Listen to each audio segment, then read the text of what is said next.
Ladies and gents, welcome to CG Reaction, and this is How to Fail at Democracy 101 Weimar Republic by the channel Guy and Bloke. He's a guy, he's a bloke. Weimar Republic, so this is about Germany. Germany after the World War I, where they were forced to become democratic country. So let's see what happens here. I know kind of what happens here because I've seen the history videos a lot.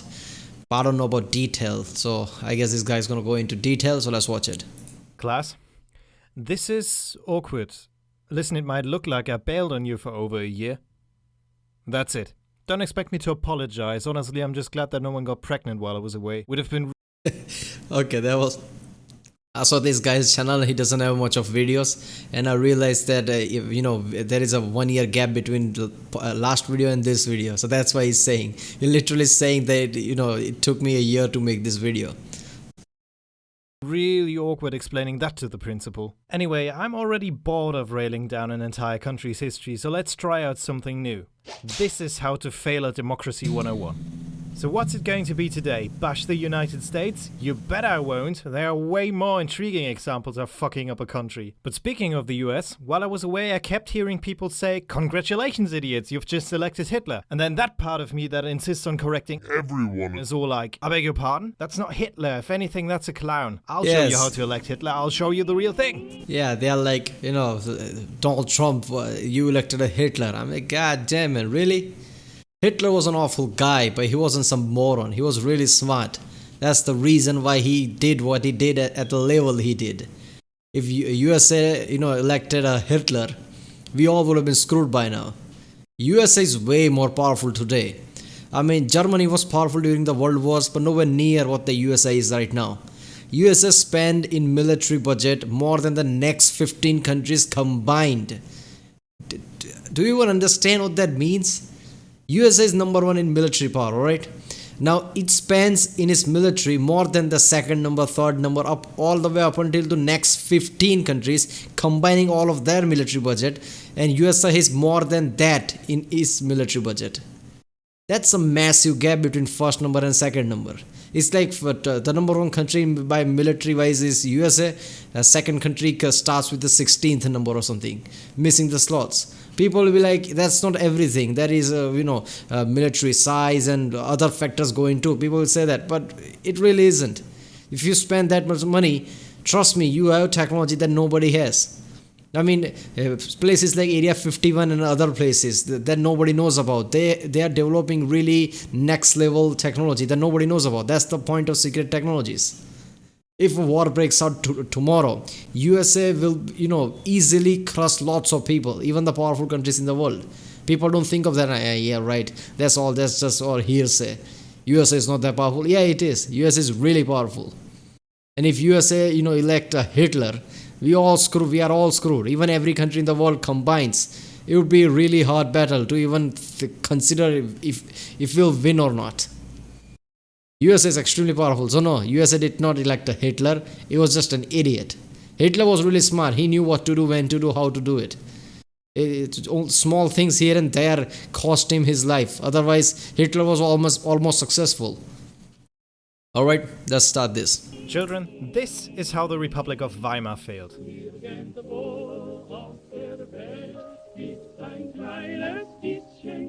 The Republic of Weimar, named after that thing Goethe created in the Duchy of Weimar before all attention buggered off to the Revolution of 1848 as it came bursting through the door, frantically flapping its willy around, was off to a rough start. Germany just lost the Great War, and the old elite that was in charge of this train wreck for the last couple of years fucked off to someplace else, so that the ruined economy and the bones of being the loser of the war was now resting on a democratic parliament that up to this point barely held any responsibilities whatsoever. But after a couple of years of turmoil, things were actually looking pretty good. The economy was roaring, Germany re-entered the international community and accepted the new borders, well, most of them, and that was largely thanks to three people: Friedrich Ebert, Gustav Stresemann, and that third one no one talks about. Stresemann is an interesting one. While he was chancellor for 1 year, he is regarded as one of the best foreign ministers to ever exist, goddammit. Most intriguing though is how he came to be. Technically he was a right-winger, but above all he was a realist. He used to support the emperor and only stopped doing that as it became clear to him that it's either democracy or receiving your mail armed while most of your neighborhood's on fire. And he did well. He was... That's the biggest issue with most people today.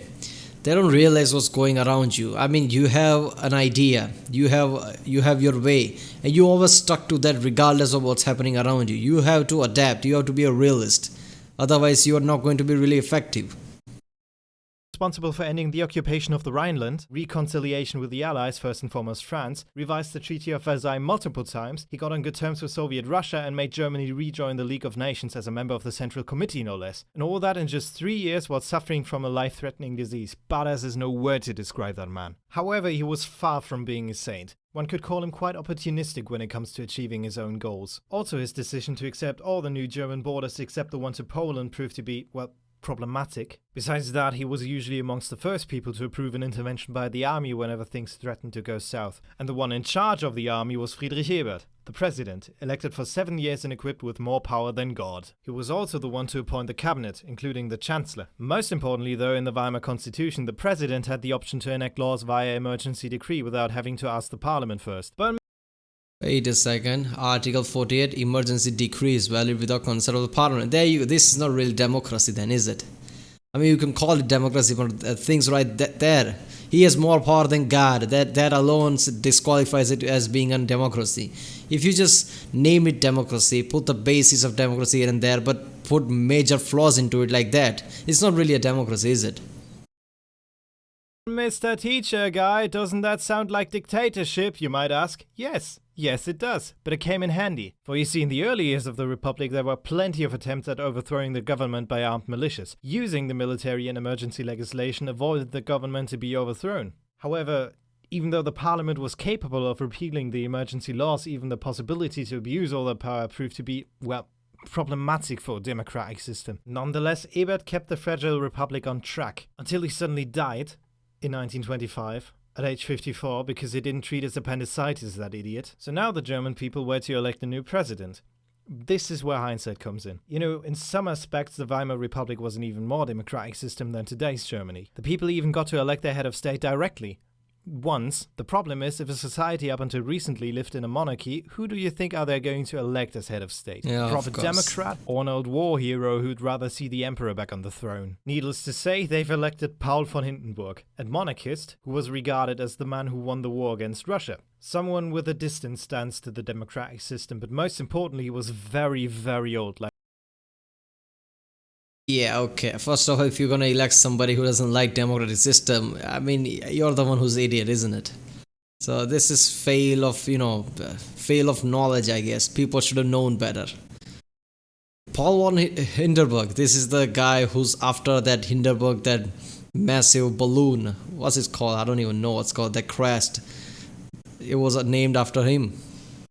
Like 77 at his inauguration. And now you might remember what kind of power the president has, and yeah, shit's not going to end well, is it? Surprisingly though, he did stay true to the constitution in his first couple of years. And the country was still doing exceptionally well. Stresemann was working like that busy little bee that he was, and I shit you not, it only took 1 month to destroy everything. Early in October 1929, Stresemann at last died to his disease, and about 20 days later the US financial market crashed. Overnight, all the US-American companies pulled their investments out of Germany, resulting in mass unemployment, and you lot are still complaining about 2016. The people started blaming the politicians for their incompetence, perhaps rightfully so. The KPD and the NSDAP picked up on this and yada yada yada yada yada. But Mr. Teacher Guy, why didn't they just ban parties that were against the Constitution? Well, easy. Parties weren't a specific part of the Constitution back then. That's different now, but you couldn't just ban them like they were to follow the bloody thing. The thing is, you can't really blame the people to have voted for these parties. If you take a look at the list of German chancellors and cabinets at the time, you'll notice that barely one of them ruled for more than a year. There's no wonder why nothing got done. If your government changes every year, how are you supposed to keep track of that service? Yeah. Why even bother? Here's another thing that on paper sounds incredibly democratic but proved to be just as stupid. There were no restrictions on political parties. If your party got voted for, then congratulations, you're now part of the parliament. Sounds good, right? Many parties equals a lot of political representation, right? Well, the reality was that you had coalitions that depended on way too many parties. There were 2 different SPDs for fuck's sake. And it might have happened that if you were chancellor, you wake up one morning and realize that your cabinet has not the minority vote because that one bloke from the centralist Christian party of tilting your bowler hat slightly to the left had joined the opposition. So when the cabinets had a hard time securing their a majority, how did any bills get made? Well, technically there was still the possibility for the president to take matters into his own hands and declare the state of emergency. And when all That's a failed democracy right there. I mean, damn. This was missing a massive key issues there, man.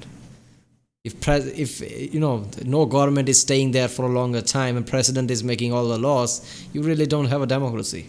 man Hindenburg heard that the great coalition of SPD and center parties had broken up in the light of the financial crisis, he decided to dissolve the parliament and scheduled re-elections in hope that the SPD, an old enemy of his since the days of the empire, would lose their influence. Of course, the reality was that it's been over half a year since the financial market crashed, mass unemployment was still a thing, and the common people were just tired of this shit. The next time the parliament came together, the communists and the Nazis had become major players, so there was just no way for the democratic parties to form a coalition. And Hindenburg had to appoint cabinets with a minority in parliament and ruled via emergency law exclusively. It's fairly easy to say that from this point on, the German democratic system was factually dead. And when the people see that their higher-ups in Berlin just ignore their anger and are now literally ruling without a legitimately elected majority, what's the point of voting for democratic parties in the first place? The only thing preventing Hitler from becoming chancellor at this point was an old senile Paul von Hindenburg. That the opposition in parliament kept repealing his laws didn't make the situation any better, and after a lot of persuasion and maybe a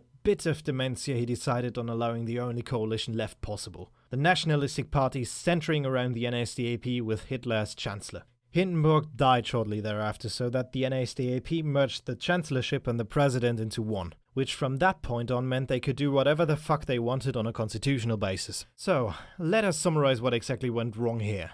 Undemocratic nation forced to get used to democracy, a president with the competencies to Yeah, I mean, it wasn't democracy, and after the World War, they're like, be democratic. I mean, you can't just do it like that. They don't know how to do it. It's gonna have massive issues. disable said democracy, no mentioning of parties and their duties in the constitution, no strict regulations on how a political party joins the parliament, inability of forming a government that lasts for longer than a year, leading politicians dying way too early, electing an old monarchist to be president, and, last but not least, inability of the ruling parties to solve and prevent the consequences of a financial crisis. So, there we go. Germany's second largest screw-up in all. Yeah, this is... Article 48 was just stupid. If they got rid of this, it would have been something at least. This was just stupid. And also about parties, it should have been inside the constitution. And that way it would have been last longer a bit. And no Article 48, so president can't just be a dictator. This was the key points. It wasn't really a democracy from the start anyway. It tried to be, but has massive flaw in it. Weimar Republic. Oh man, we just know when, shit hits the fan, people get pissed off and people just go to the next person who just try to rally them. That was the Hitler at the time.